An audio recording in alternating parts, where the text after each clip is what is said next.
welcome to the program. I believe this this has been fixed now.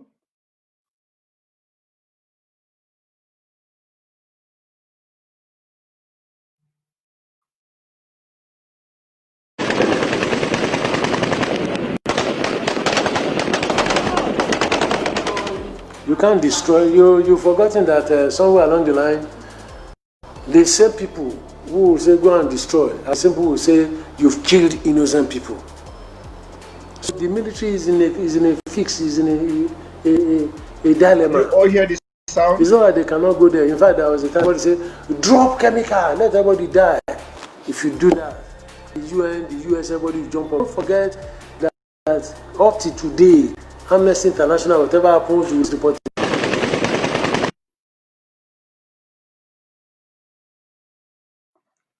Can you all tell me this is you know, becoming a kind of problem?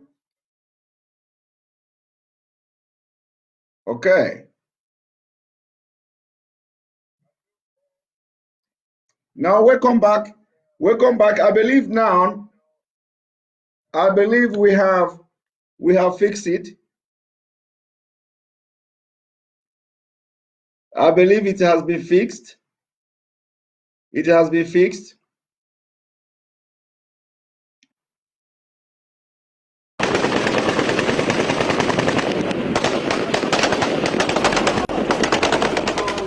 You can't destroy. You've forgotten that somewhere along the line, the same people who will say go and destroy are the same people who will say you've killed innocent people. So the military is in a fix, is in a dilemma. It's not like they cannot go there. In fact, there was a time somebody said, drop chemical, let everybody die. If you do that, the UN, the US, everybody will jump up. Don't forget that up to today, Amnesty International, whatever happens, will always report against Nigeria. They don't hold Boko Haram responsible. They hold the federal government and the security agencies responsible for anything. They hold them responsible. That is the nature of international law or international system. It is anarchical, and everybody goes after the national interest. It is of the national interest of those countries for us to keep on having all these problems. That's why the Americans will not sell materials to us. They invoke human rights violation. They say there is a Leahy law, a Senator Leahy proposed a bill which became a law that they should not sell weapons to us. They don't. So now they will shout, oh, why are you not doing this? The same people are not ready to sell ammunition to us, not sell weapons to us, and now telling us you are not doing the correct thing. They are there in the MNGTF. They have their something, the satellites up there. They have information that, but they will never give us.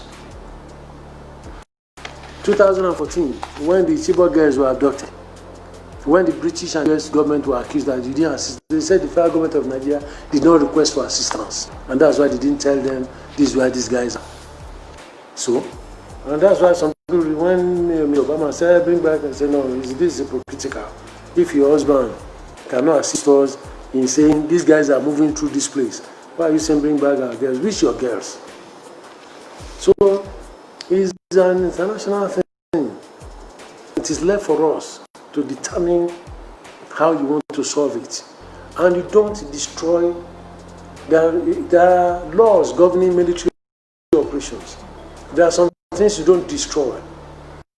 This is a military man defending Nigeria army. He is a military man also, defending why Nigeria military cannot kill Boko Haram, why Nigeria military cannot drop bomb in Sambisa, why Nigeria military cannot destroy Sambisa forest.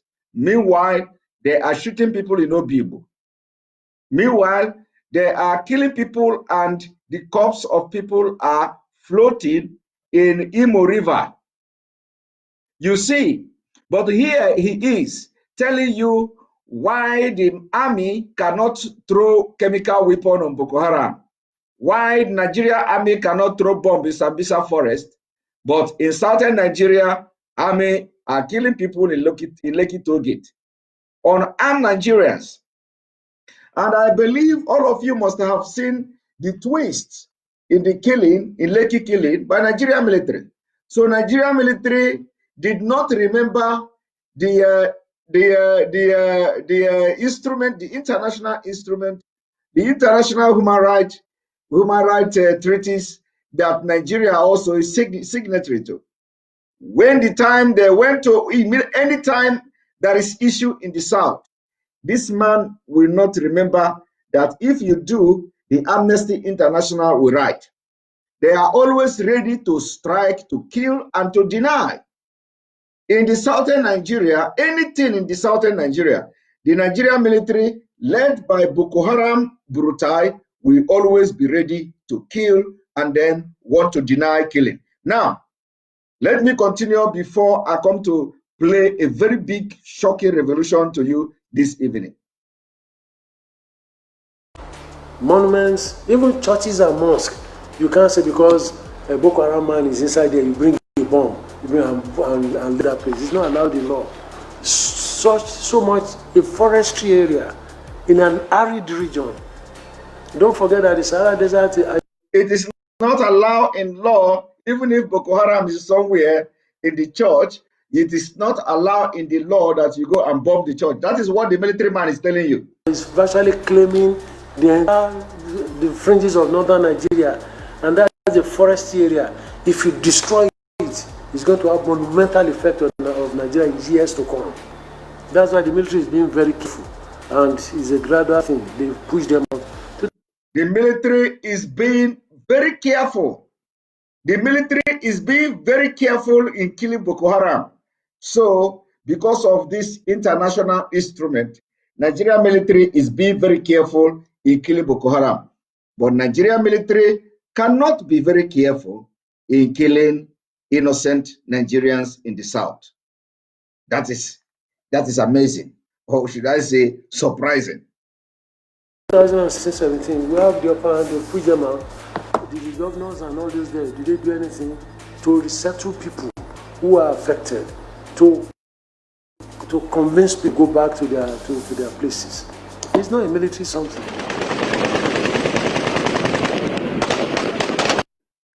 Now you have seen that. You have seen that. You have just watched a military man, probably a general, telling you why Boko Haram cannot be killed.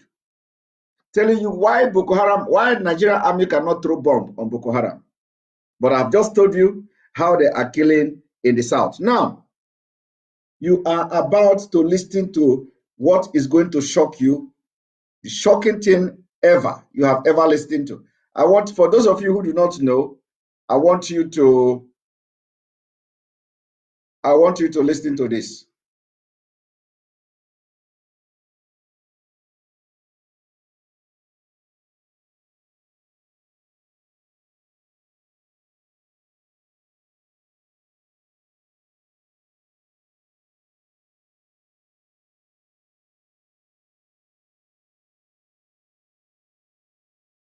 Sorry,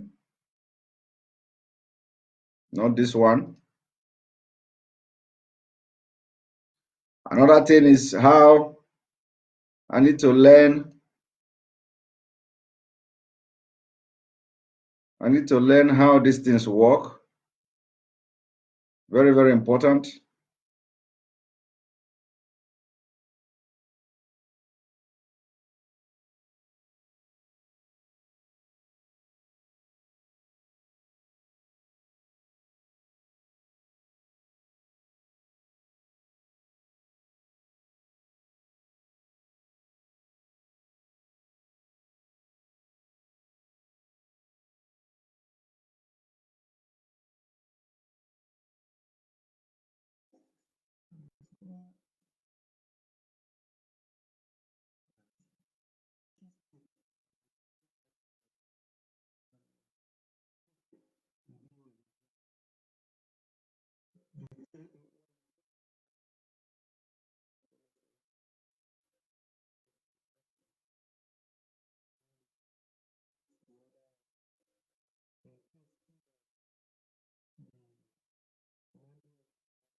Somebody say audio. Somebody say audio. Believe me, we are going to go back. But one thing you should know is that this is going to take, of course, it's going to take me a while, it's going to take me a while to, to master this. It's going to take a while to master this. It's going to take a while. I believe this is, technology, and we are moving forward. First time I will be in the north, that's Zaria. I discovered then, that is 19 states as at that time. I discovered as at that time that each state, they are taking 30-30, and 3 will be a reserve. The 3, when you get to the depot there, they will do another screening for you. In case out of the 30, 3 are being removed, they will replace the other ones. But in case if the commanding officer or the recruitment officer stand well, they will collect all the 33. But if it doesn't stand well, they will take the 30, they will bring back the 3. The 3 now, maybe next time they will consider them to carry them. So when I get there. So what is that? You are not hearing the audio? Is it okay?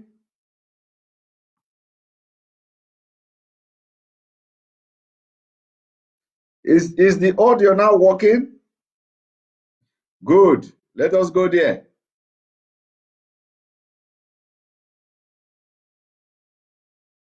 Yeah, I discovered that every state are taking 30, 33. But meanwhile, most of the states in the east, they are taking 50. But I don't want to try to ask them why you guys didn't complete. And what I later discovered is that they don't want to take much because of the war as at that time. That if they take much, and they don't want to take much from east.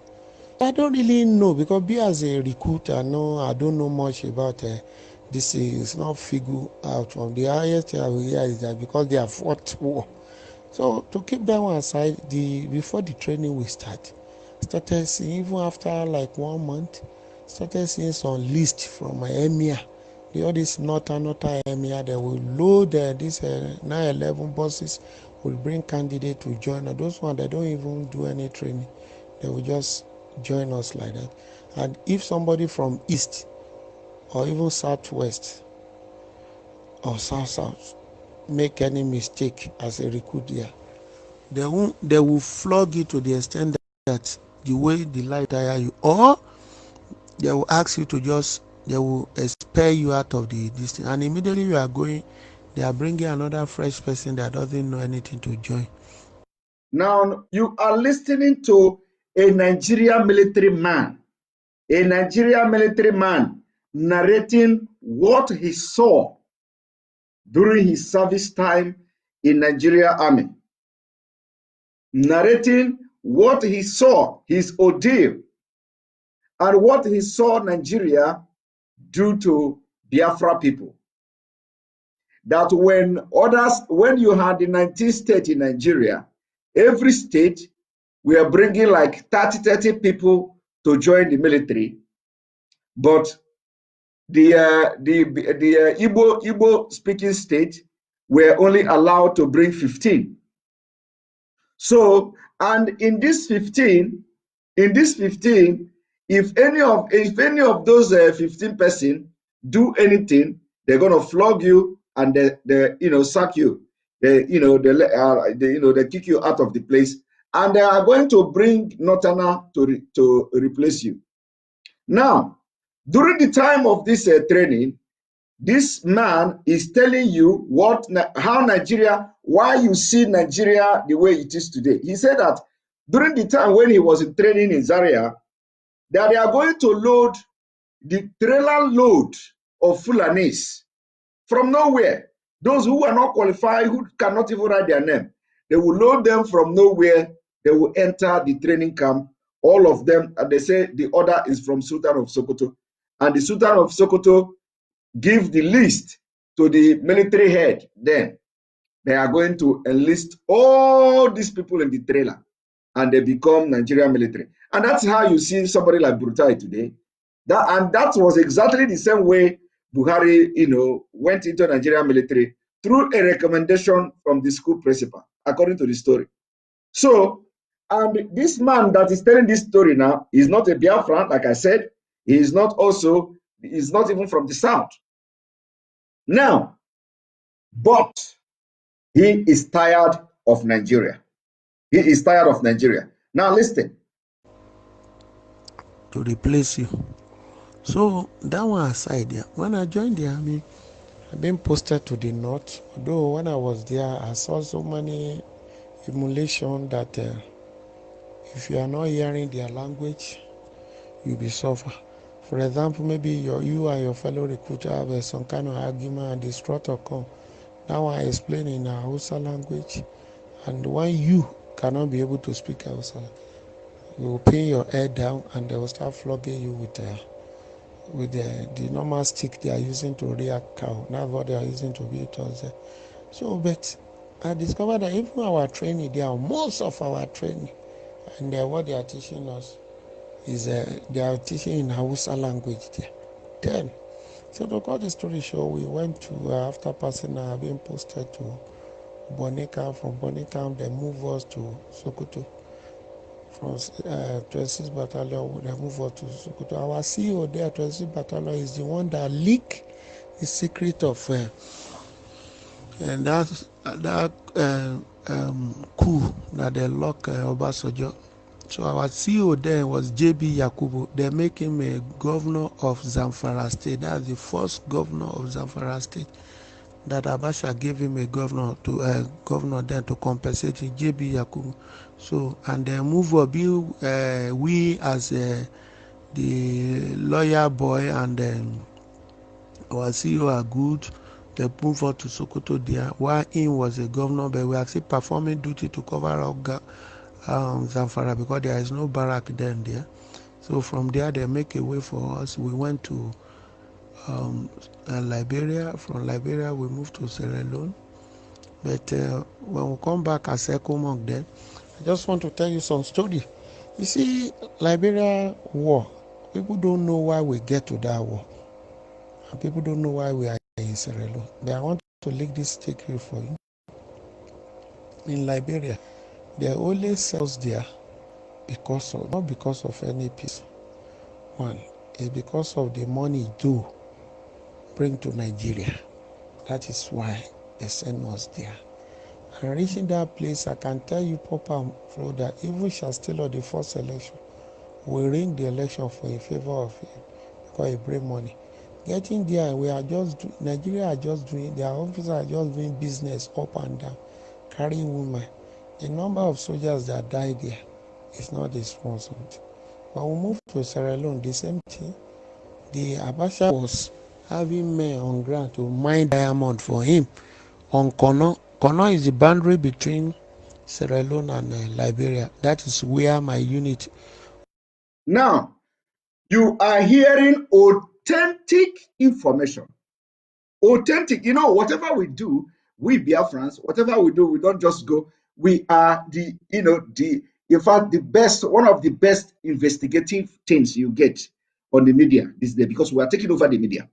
So, this man you hear now, this is authentic information, secret information you don't know about Nigeria. Do you know that the Liberia war was not all about saving the Liberia from Abacha? Abacha had people mining diamond for him. So most of this money that you see that they are repatriating to Nigeria today, part of them are blood diamond. Part of them are money from Liberia.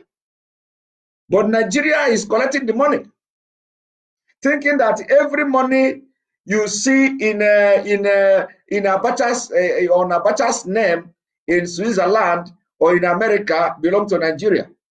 Actually, the money Nigeria is collecting now is blood money. is what we call the blood diamond. So Abacha had people in Liberia mining diamond for him. So the issue of the ECOMOG and all the intervention from the Nigerian military then, for you to know the impunity that Nigeria has been into for a very long time, Abacha sent Nigerian military men just to go to Liberia, not to fight. Of course, in the name of fighting. But the biggest agenda, the main agenda of Abacha was that Abacha had men mining diamond for him in Liberia. And these are the things most of you don't know. And why am I bringing this? Why it is good you listen to this history is so that you will relate it to what is going on now in Sambisa forest in the northeast and the northwest. And this military man is going to tell you also what exactly is going on in Sambisa. We deploy there with some special force. This RR something from South Africa. Those they are machinery. Even when they called my CEO that they have something like monitoring, showing them when those rebels are gathering. My CEO tell us that nothing will happen. At the end of the day, those guys give us run. They chase us. They attack us. Kill so many of us, ambush. But we still come back. They still mobilize us to go and recapture the place. To cut the story short, my brother, the capture of the Freetown was not easy something. Life gone. So many things happen. But there is an officer called Maswe Kobe. They named the officer name with this injust. Triamodif. The man is from Bashama, very strong man. He really strong and he loves soldier well. So because of that, the soldier morale are high there. This man, when we are in an operation in Sierra Leone, do you know that the Chancellor is sending rebel to Sierra Leone to attack us? He sat down and they plan with the president. We are the people that carry, they call the vehicle Tata, this India vehicle they call Tata, loaded of ammunition and rifles. We went and formed, trained some youth and give them to go back to Liberia, to be disturbing Liberia so that Liberia will not have time to be sending soldier, sending rebel to Sierra Leone. To cut that story short. Did you understand that? That the Nigeria army had to non-armed criminals.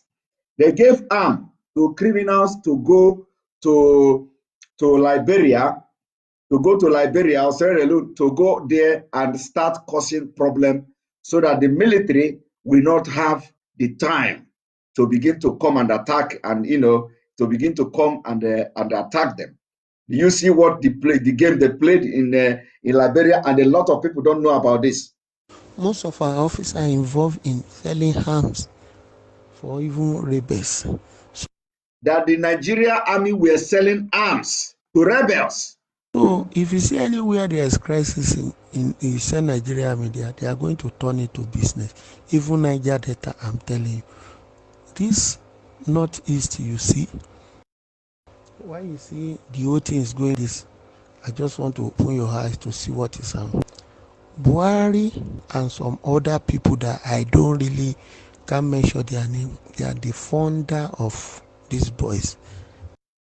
Buhari, the man when he was alive, and whoever that is parading himself now, is the founder of Boko Haram, and the founder, like they are the one funding them. And of course, there are those he don't want to mention their name. He don't want to mention their name for a reason. But of course, we know them. We know them. We don't want their name to appear on this tape.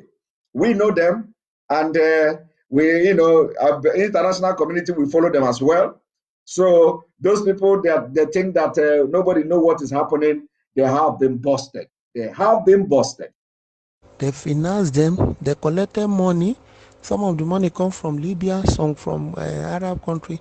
Send all those boys go Syria, Yemen, all those places to obtain training with the hope that Jonathan will not hand over power, so that they will use it to have their own state, which they call Syria. Their plan is not to come and capture Lagos, is to capture all the northern states and make it as a Sharia district. Along the line, the story changed. You are listening to authentic information from one of the highly intelligent officer in Nigeria. I will not go far so they don't go and start tormenting him. He's a very high rank officer of the Nigeria Army. Very high rank officer of the Nigeria Army. And why I'm playing this audio, because of course it is not everything I play. Why I'm playing this audio is so that you will know why Nigeria is what it is today. You will know how Nigeria has become what it is today, what happens, what transpired, those things that the security men are doing in secret. This is the result. What you see in Nigeria now is the result. So just listen and get yourself some kind of education here. When those boys, they are not too strong, they flush them out. But after the downfall of Gaddafi, the arms they use there, those boys negotiate and they buy those arms, and they told the people they buy from that they should hold on, they will settle them the money. I'm telling you the fact too, because the top Boko Haram leader that will capture them, they review it, but it's a national secret. They will not tell anybody, they will not let you people know. You see, it's a national secret. Secret that is national.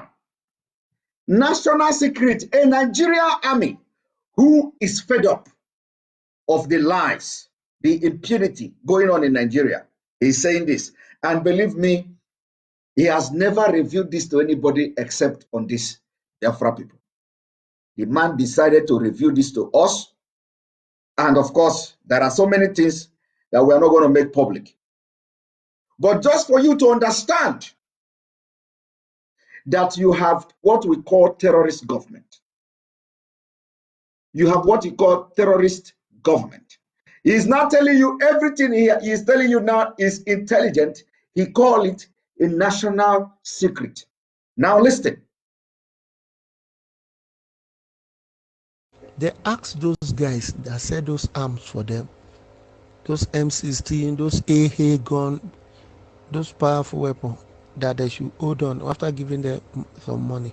They used those guns to attack Yola, Maduguri, all those places, break the bank to pack money to pay those guys back. Now, to cut the story short, when the whole thing was going, good luck Ewele Jonathan was running around to get how he can get arms to give soldiers, because most of the armor car that they have in Bauchi, that the army claim that they have built, those armor car, they are just old one, refurbished. When they get to battlefield, those things started when they walk, they will stop. When they walk, they will stop.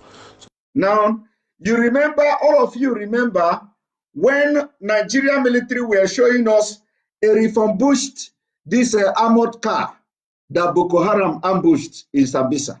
A lot of you must remember that video. The video is everywhere. And that's exactly what the video of those kind of armored cars and all that, the video is everywhere. And this man now have just revealed the secret behind the video you see. That the military claiming they have this armored car, have that in Medugri, that the point is that they repaired old armored car, which when the car goes to the war front, you continue to break down, and you can see a lot of them when some of the Nigerian military take video and see how they destroy them. That is exactly what this man is telling you. So everything you are hearing from this general, this military man, is the first class information. And believe me, you don't even know what we know. You don't know what we know. The Nigerian government, the terrorist government, don't know what is coming to them. You don't know what we know now. You see all those things that have been keeping, all those secrets, all those national secrets they have been keeping, they are being busted by the day. Do you know how many people are resigning from the Nigerian army? Do you know? You don't know. Do you know that the military, they are worried? Have you watched the budget presentation when the military man came to defend budget? He emphasized that the number of people leaving the military, they are worrisome. So it is not going to be business as usual. Nigeria is going down. And our target, our main priority is to bring Nigeria down and get our freedom. Now, so Jonathan have to go around to get arms for all this Ukraine and other this and those weapons, those T-72 tank. Our boys cannot operate, so they have to bring some machinery down to operate those things. Those machinery are the machinery that land in South Africa. Then, when they are taking money to them to go and pay them before going to battlefields, Maduguri, that plane that they complain of, this Pastor Richard Jaffa, that he took some money that they say they should seize all this thing. The money is for those machinery guys that are going there. So now, they block Jonathan not to have access to buy a weapon from Obama and some other this. They deny the whole thing. They frustrate the man. The man still try to bring some US in Yaji training army before you go to Maduguri, and bring some Canadian, some special force from Ukraine that they can read battle. The battle was going very well before the election, but immediately Buhari came in. Remember, he said any attack on the north is an attack on Boko Haram, is an attack on north. As Buhari came to power, he didn't even take any. He just asked those foreigners to leave. All of them have to leave. Now, you remember when you were watching a white man narrating how Buhari administration chased them out from Nigeria for fighting against Boko Haram. How many of you have watched the video? How many of you have watched the video? I can show you the video. I can show you the video for you to understand how the Buhari administration have chased them out of Nigeria. Oh, most of you have seen the video. I can play it again, of course, so that you understand what is going on. They leave. The whole thing started turning back. To cut my story short, my brother, as I'm telling you now, Burutai have Shekau number. Shekau cellular number. Cellular. I'm not talking of GSM, of cellular, that's Shekau. They communicate at a time. You hear? He said that Burutai have Shekau number. Shekau, or how they call it, Sheku. I call him Sheku. Burutai have Sheku number, not a GSM, cellular number, and they communicate. This is the most top secret, that this Burutai you see is communicating with Sheku every day, and that is the reason why when Sheku want to talk, he will say, Burutai, I know you, you know me, you know where I am, I know where you are. Have you people listening to the video of most of the video of the Boko Haram leader? He's always calling Burutai, you know me, I know you, you know where I am, I know where you are. And this top military officer now is telling us that Burutai communicates with Sheku almost every day on cellular. This is the highest impunity of the century. Now listen. Cut my story short, my brother, as I'm telling you now, Burutai have Shekau number. Shekau cellular number. Cellular. I'm not talking of GSM, of cellular, that's Shekau. They communicate at a time. They're giving condition that nothing will happen to him, let him surrender. But the guy refused. I'm telling you, they know where the guy is. Okay, look at how many thousands of Boko Haram that we arrested. Normally, when we are in Liberia, Sierra Leone, when we arrest prisoners of war, we hand over that to Red Cross. NGO, they want to rehabilitating them, settle them, collect their gun. But Nigeria may never allow anybody to interfere in those boys. It's them that are doing everything because they don't want the secret to leak. Did you hear that? Now, this should keep every Nigerian thinking. You see, this should keep every Nigerian thinking. Now, this military man is telling you that when they were in UN mission, Liberia, all these places here they have been to, that when they capture these rebels or terrorists, they hand them over to Red Cross. But in Nigeria own, it is different. That Nigeria own, the military don't want them to don't want the people captured to be handed over to any organization because of the secret. So that the Boko Haram will not, those Boko Haram that is repenting or captured will not leak the secret to anyone. So it is because they are protecting this, what he called the national secret. And that is the reason why the Red Cross is not controlling this repentant Boko Haram.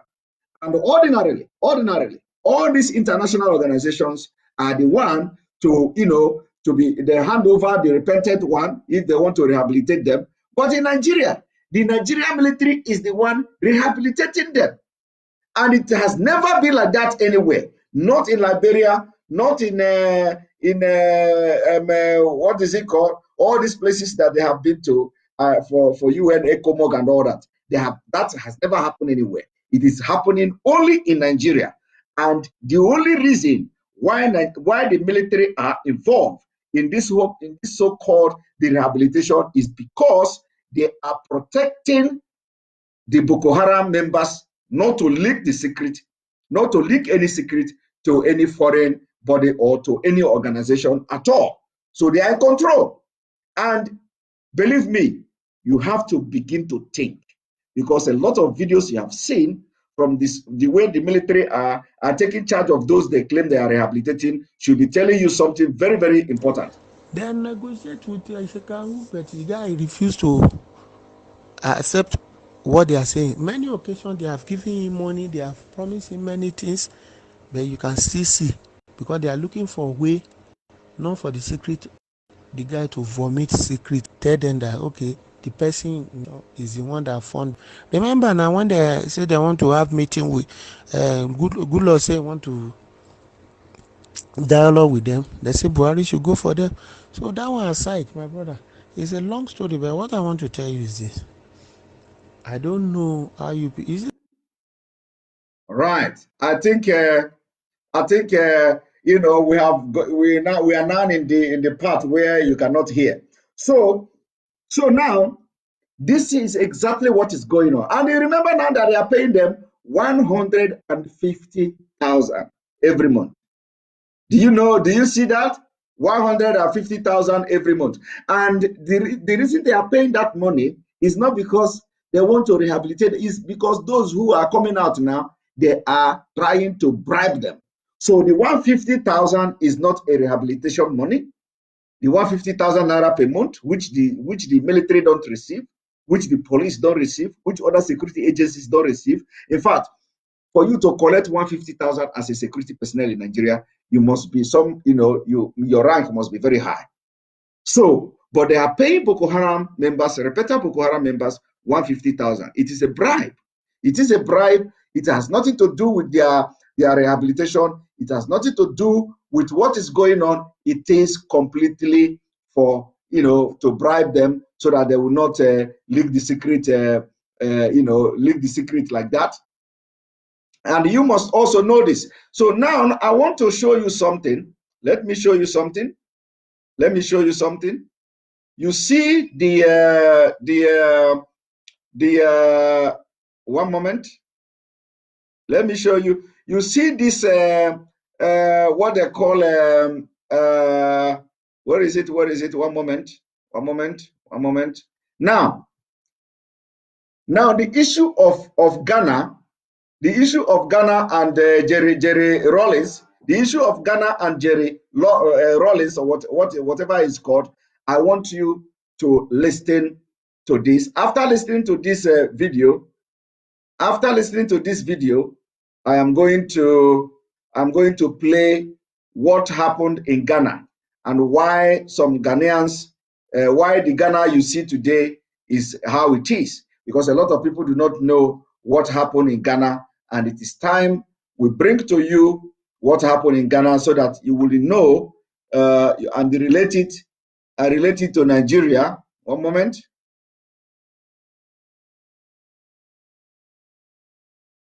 One moment.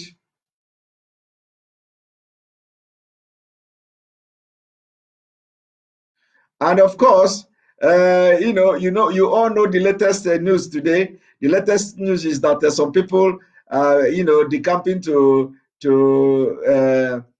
what they call APC. Is it APC? They camp into APC, and some people are crying, some people are happy.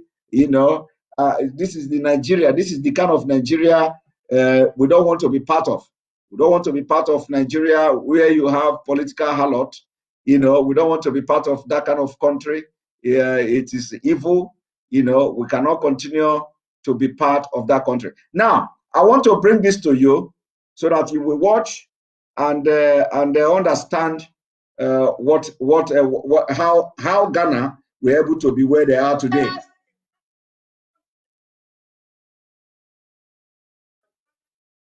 Gradually. That is why every Ghanaian must hold us in African continent is West Africa. But Ghana is trying gradually. That is why every Ghanaian must hold on to the peace that God has given you in this nation. Nigeria is a worst nation. I am saying it because I know what I'm saying. When you appoint a leader that is dull, everybody in that nation will look as if they are dull. But Nigerians are brilliant people. In all the university in America, Nigeria, they are top notch. But their leader, they are dull. No brain of businesses. No brain of future. No brain of infrastructure. No brain of raising people. But they have only brain to steal money. And that's why you see Nigerians everywhere and nobody wants to see green passport again. I pray one day that the whole nation will say they don't want Nigeria again. You know why? That prayer God will answer it so that Nigerians will go back home. Necessity is the mother of invention. So that they will think. Did you hear that? That's how they are mocking Nigerians. That's how they are mocking you. Now I want to bring to you what Ghana did.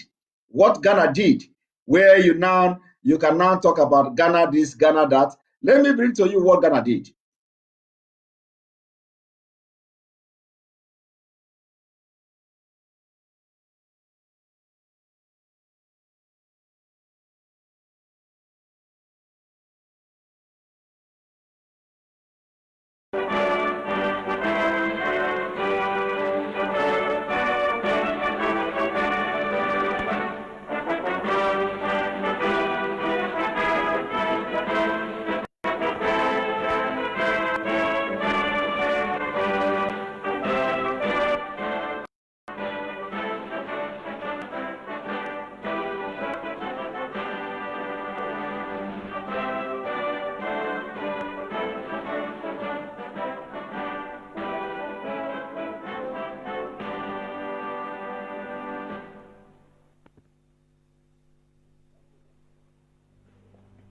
Countrymen, it is nearly 1 month now since, by the spontaneous action of the junior officers and men of the Ghana Armed Forces, the government of the Supreme Military Council was overthrown and the Armed Forces Revolutionary Council was established. That action represented a revolt of the ordinary Ghanaian against social injustice, against economic hardship, and against the cancer of corruption that had eaten deep into the fabric of our society. I've come to the studio today to brief you on the latest state of the revolution and to share with you our thoughts on the future of our dear nation. I do this in the conviction that there can be no revolution unless the people, all of us, really understand what it is all about, and springing from that understanding, genuinely commit our support to it. Let me remind you again of the stated aim of the revolution. The action taken by the junior officers and other ranks of the Ghana Armed Forces was motivated by a desire to bring justice, social, economic, and political, to all citizens of Ghana. After 7 years in office, the army was going back to barracks without any steps having been taken to punish those who had tarnished the name of the armed forces. This situation posed a threat to the continued existence of the armed forces and the stability of the country, hence the spontaneous action of June 4th to preempt a coup immediately after handover to a civilian administration. We have all heard from every political party say how corrupt the country has become. But from past experience, we know that none of them would do a thorough job of eradicating corruption once they came into office. Since the future belongs to the young, it was felt that we must safeguard the supreme national interest and bring social justice into the body politic. The main purpose of the exercise is to ensure that the gap between the haves and the have-nots, the rich and poor, is bridged. This is a limited objective which would help the incoming administration to take all necessary long-term measures for bringing stability to the nation. I know that there are many Ghanaians and many friends of Ghana abroad who have been distressed by some recent developments. We have also been made aware of the depth of feeling, both at home and abroad, about the turn of events in Ghana. Ghana has had a long tradition of tolerance and respect for the rule of law and internationally accepted principles of justice. The fear, both within and outside Ghana, is that we may now be abandoning this tradition in favor of some arbitrary conception of instant justice. This fear, though understandable, is not well-founded, as a better appreciation of the circumstances will reveal. Let me tell you in simple language. The people of Ghana have endured hunger for far too long. There is not one single worker who could make ends meet, and the miracle is that the people have been able to endure this for so long. You may say that this has been possible because of our excellent tradition of tolerance and patience. But patience and tolerance can be dangerous because they allow a buildup of anger to such an extent that when the bubble finally bursts, there can hardly be a way of containment. Countrymen and friends of Ghana, we must thank God that this pent-up anger did not erupt as it might have. The threat to the unity of the nation was real. If we had not acted the way we did, the nation could have faced total disintegration. In the circumstances, we have exacted the supreme price in the conviction that it was the only way to save the situation and to leave a lasting legacy for Ghanaians yet unborn, and that when one attains the highest office of state, one should learn to serve the people and not lord it over them, and be prepared at all times to account for their stewardship. Countrymen and friends of Ghana, let me assure you that Ghana will not abandon her traditions of respect for the rule of law and the principles of justice. We have not abandoned and will not abandon our respect for human rights, and we are fully aware of our obligations under the United Nations Declaration of Human Rights. Nonetheless, the laws of Ghana will still be operative, and those found guilty from now on will be dispatched to penal farms and their properties confiscated. To ensure that the properties confiscated are not returned to the deprived owners by any successive government, all such properties shall be vested in the state. The fears entertained that properties once confiscated would revert to the dispossessed are no longer valid. This is because the Armed Forces Revolutionary Council has safeguarded against this by making specific provisions in the transitional provisions of the promulgated Constitution. The tough methods that the revolutionary forces are using and will continue to use in grappling with the situation cannot endure them to everyone. There are signs that some elements in our society are engaged in activities that may sow seeds of discord and create disaffection for the Armed Forces Revolutionary Council. These include unauthorized actions of uniformed personnel, some businessmen who may be using their influence and wealth, and even some supporters of the revolution who, in their zeal, encourage excesses in the various exercises we have embarked upon. The total sum of these activities constitutes a challenge of threat to the security of the country. To combat this, we must strengthen the solidarity of the forces, strengthen discipline, and reinforce combat readiness. The Armed Forces Revolutionary Council has set about this task, and we assure the nation that we are ready to deal with any threat to the nation. In this connection, the Armed Forces Revolutionary Council wishes to issue a serious warning to all those who may wish to take the law into their own hands. The maintenance of law and order is a paramount objective of the Armed Forces Revolutionary Council, and it will ensure this with all the vigor and zeal at its command. Fellow countrymen, through the efforts of the Armed Forces Revolutionary Council and with the cooperation of the nation, we have achieved some success in forcing prices down to more tolerable levels. We intend to maintain the momentum so that the ordinary man will reap the full benefits of our concerted actions. But our ability to do this will depend not only on the cooperation of all, but also on hard work and increased productivity. Additionally, we of the armed forces and the police must regenerate confidence in the people. Let them feel that we are their protectors and not their oppressors. Our farmers in particular must be encouraged and made to feel that they will be assisted and not harassed when they bring their food to the marketplaces. We of the Armed Forces Revolutionary Council regard this as a pledge to them. Questions have been asked about the future. Let me make our position clear once again. When we decided to reappoint the civilian commissioners to their post and to entrust them with the administration of the government machinery, that did not mean that everything was all right in the civilian sector. All aspects of the house cleaning exercise are well in hand.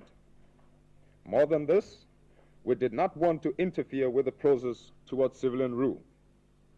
This has been underscored by the holding of the general elections on schedule and by our various consultations with the political parties aimed at ensuring a smooth transition to civilian rule. Finally, let me address an appeal to you all, citizens and friends of Ghana, wherever you may be. Our nation is passing through the most crucial period of her history. There is a need for understanding and sympathy of our problems. While we seek to redress the wrongs of the past, we remain committed to the ideals of human dignity that Ghana has subscribed to since independence. In this connection, we assure the law-abiding foreign nationals in our midst that they will enjoy the same protection and rights within the law as Ghanaians. This protection will, however, not be extended to foreign nationals who insult the dignity of the Ghanaian. Foreign nationals who treat their Ghanaian workers with contempt will be kicked out. We have taken note of the appeals for restraint from the world community, especially those from our sister African states. We wish to assure them that in the spirit of brotherhood and African unity, we would heed their advice. In the same spirit, we expect our friends to make a close and sincere study of the peculiar problems that face us today and to be a little more accommodating. Let us close our ranks and together strive to achieve these noble aims and prepare the ground for a better tomorrow. Countrymen, you're either a part of the problem or a part of the solution. Countrymen, you are either part of the problem or part of the solution. You see, that was Jerry Rawlings. Today, everybody is proud of Ghana. Today, all of you are running to Ghana. Today, you say Ghana is this, even better than Nigeria. Do you know what they did in Ghana? That is exactly what is coming to Nigeria. But the Nigerian military, the one that are underpaid Nigerian military, Boko Haram is receiving better money than them from the Nigerian government legitimately. So the underpaid military don't learn from what other country did. No, they are only after Lekki protesters. They are only after Igbos in Obi-Igbo. They are only after innocent Nigerians, innocent young Nigerians. And when you talk about dividing Nigeria, some people, some of the 1% that control some of our brothers, this is what they have to do. Now, let me show you. Let me show you.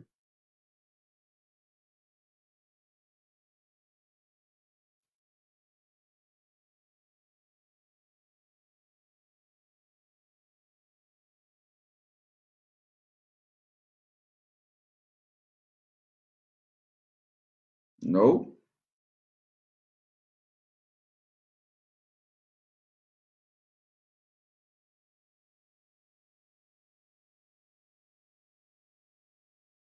No. A moment.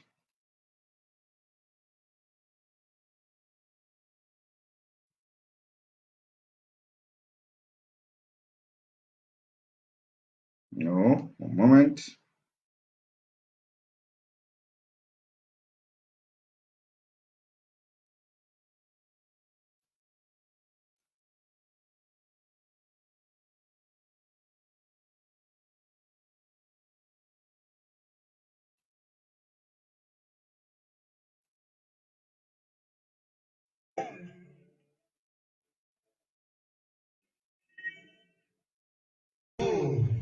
Even if you jump to another party, I go still go there sponsor crisis for you. Even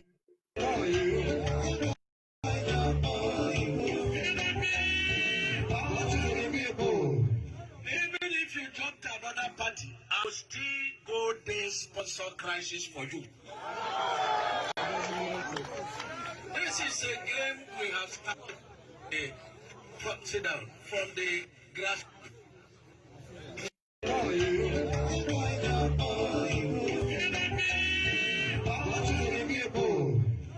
Even if you jump to another party, I go still go there sponsor crisis for you. This is a game we have started. Are you hearing a governor in Nigeria, Governor Omahi, boasting how to sponsor crisis in another party? This was him in PDP. He's saying, even if you go to another party, we will come there and sponsor crisis. So the question is, that is why Nigeria can never work. You know, our own, we don't look face.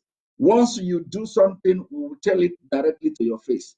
Omahi was here in PDP telling them how he is going to sponsor crisis in another party. Openly, he is going to sponsor crisis. How would you sponsor crisis without gun? How would you sponsor crisis without people being killed? And nobody asks him a question. Now, let me also show you this.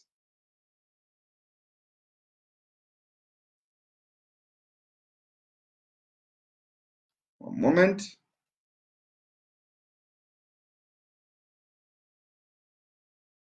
Not this.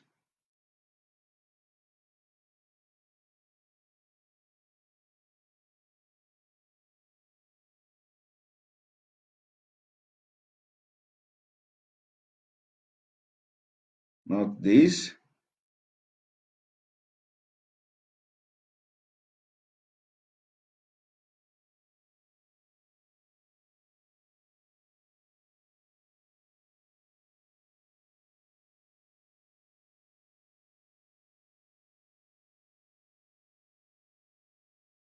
You know, very soon we are going to master this thing very well.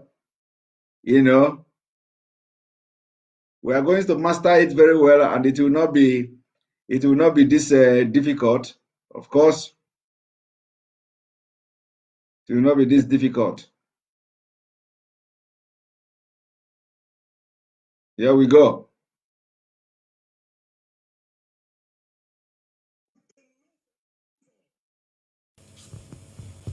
Me, I first know say this meeting no get ahead. Because everything about Nigeria data now enough. This is how they will be backing. This is how they will be backing. They will be backing and be backing. And every time it's Niger Delta, Niger Delta, Niger Delta. Instead of them to see that the Nigeria they are in Niger Delta, the Nigeria they are in now, where they have that Niger Delta, is not working again. They don't want to think that. Every time they are backing. Now watch this. Listen to this one. Enough of the insult. Me, I first know say this meeting no get ahead. Because everything about Niger data na joke. Everything about South na joke. Make an at least to show say when I respect South, make an not pick any call from presidency. At least within the next 24 hours. If they take their phone call, if I say when I not sell us out to. Today in the South, we have sat here since morning to this time, and there is no single minister. I was telling the senator, I said, there's no single minister here, from here. See them, all of them complaining. There's nobody representing anybody here. Okay. And 6 of you are there, and all of us are here. We are going to take a decisive decision. If the federal government of Nigeria have taken this decision, because there is no way, there is just no excuse at all. There is nothing happening in Nigeria, if it's not happening in the Niger Delta, that will call off such a meeting, then there is nothing happening anywhere in Nigeria, no matter the excuse that they have sent down to users. I got a call from the villa. Look the one they call Amechi, Wiki. Look his face. He has been humbled. Very unfortunately, and spoke with the Chief of Staff to Mr. President, and he did ask that I should please apologize to the South that they are already there at the airport. He's there at the airport with the ministers, but because of the emergency meeting and the further meeting of Mr. President, I hear, with the Inspector General Police and the DG Akoko. SSS, that it will be difficult for them to come for this meeting without these two persons in their midst. And one thing you don't know, one thing you must know is that because if they reschedule this meeting, it's because of what we are doing. It's because of this our exposition. It's because we are posting it and we are taking advantage of the action of the government and we are using it against them. So when we are doing this thing, when we are playing these videos, narrating it and analyzing it the way we analyze it, the federal government have to do damage control. Otherwise, the ordinary don't care for them. The only thing they care is the oil there. They don't care. And these people refuse to know. Of course, they know, but because they are protecting only their interest, not the interest of the people. Apart from the fact that we are in this media war, making this thing, exposing them, pushing it and putting pressure, you will see these people they call federal government don't care. Have you ever seen where they say federal government must apologize? Who is federal government? Who is federal government? Does federal government have a name? No.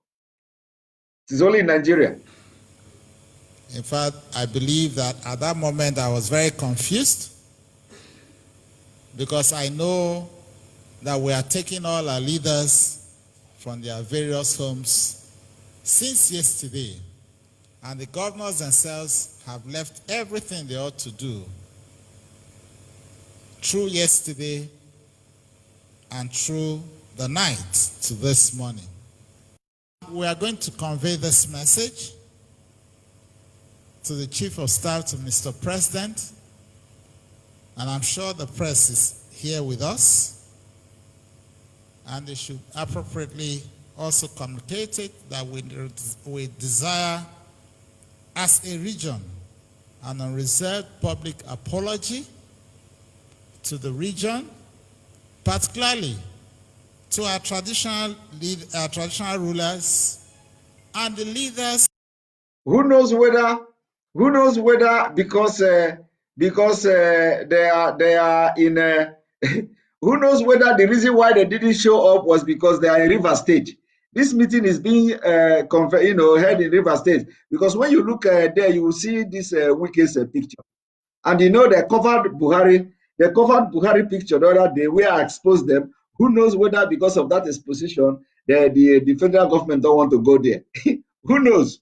It can be possible. Who knows? And when you look at the place now, Buhari picture is not found anywhere. Probably they must have covered it very well after my last exposition, and now they allow only Wike to show.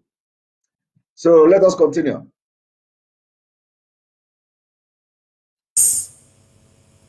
In this zone. Now we've been here only to be told that the meeting had been cancelled. Look at them. After this long, sitting in one seat yes. for this number of hours, we felt this is a complete disregard yes. for the traditional rulers and the region. Exactly. The South region. Yes. Did you hear that? Now you see. You've just watched that. You know the one that is going to even shock you more. Let me show you.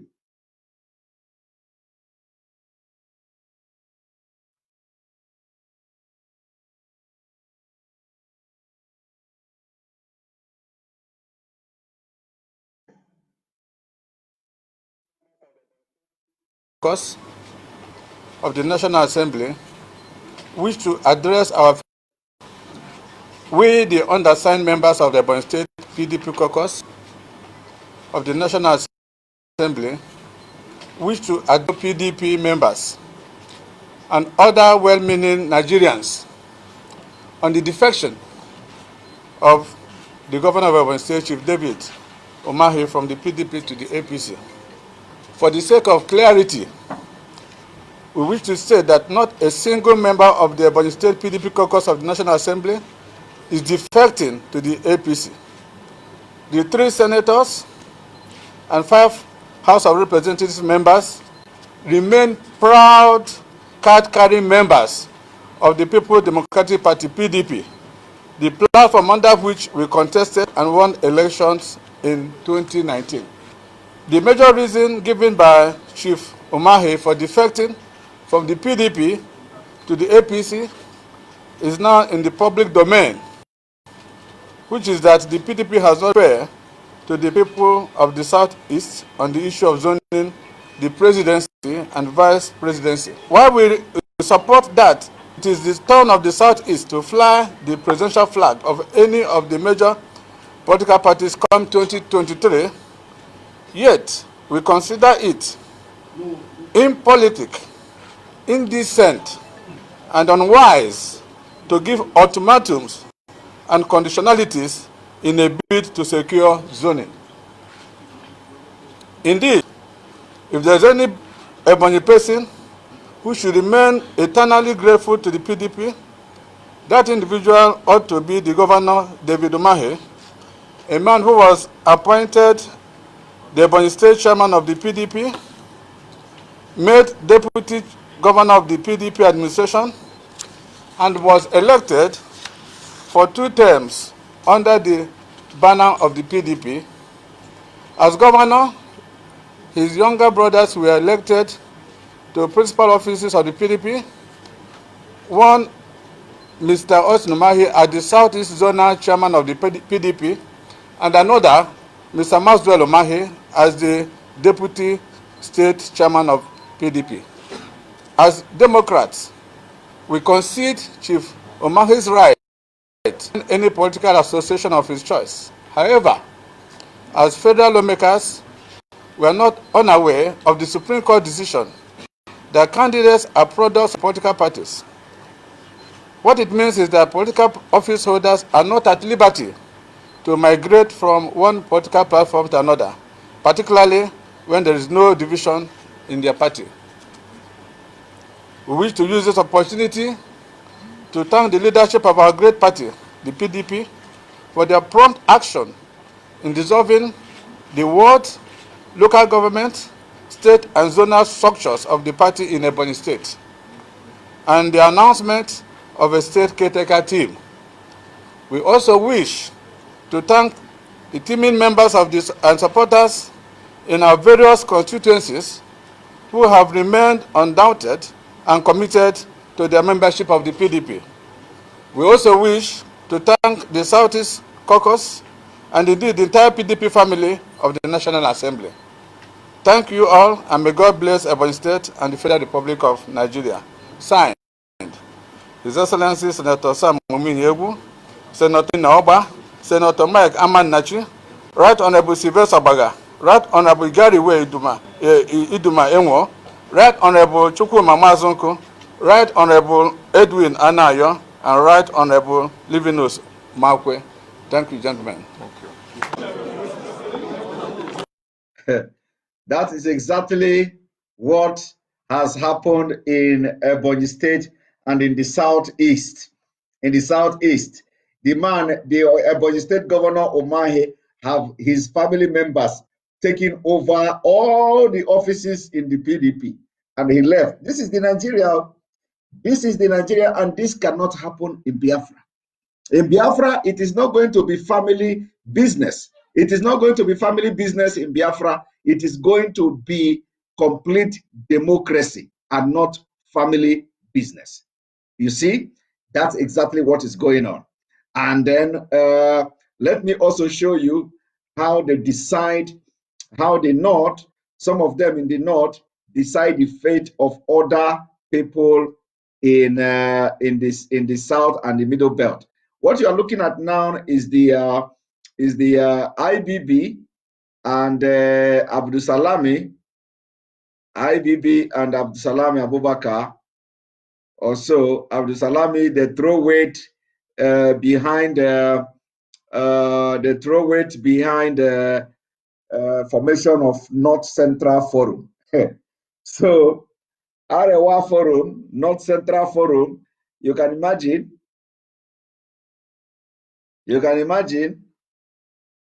Arewa Forum, North Central Forum, and as you can see, the former military president, General Ibrahim Babangida, and former head of state, General Abdul Salami Abubakar, on Tuesday threw their weight around the formation of the North Central People's Forum. You see, the disintegration of Nigeria have started.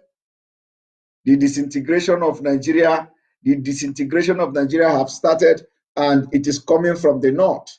Even, you know, when other people, even when this this middle belt called North Central is agitating that they want to leave the North, they will not agree.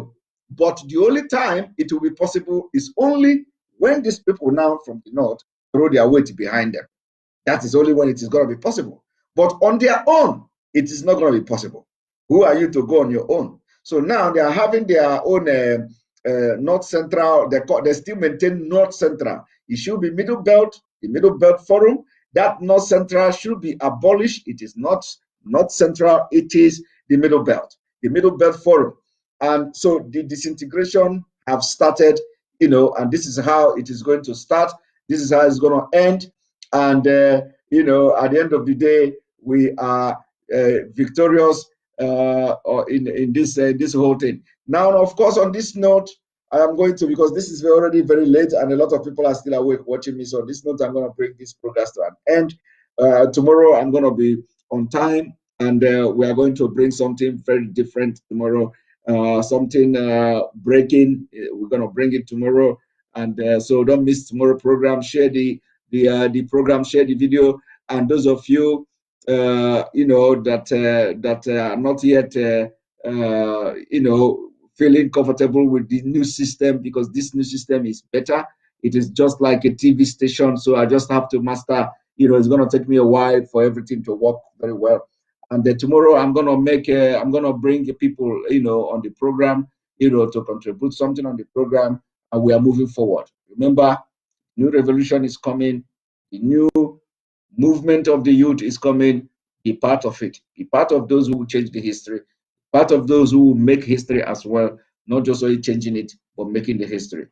May God bless Biafra. May God bless Oduduwa. May God bless Middle Belt. May God bless Arewa Republic if they will accept my prayer. Nigeria youth will move. And thank you very much for watching. Good night.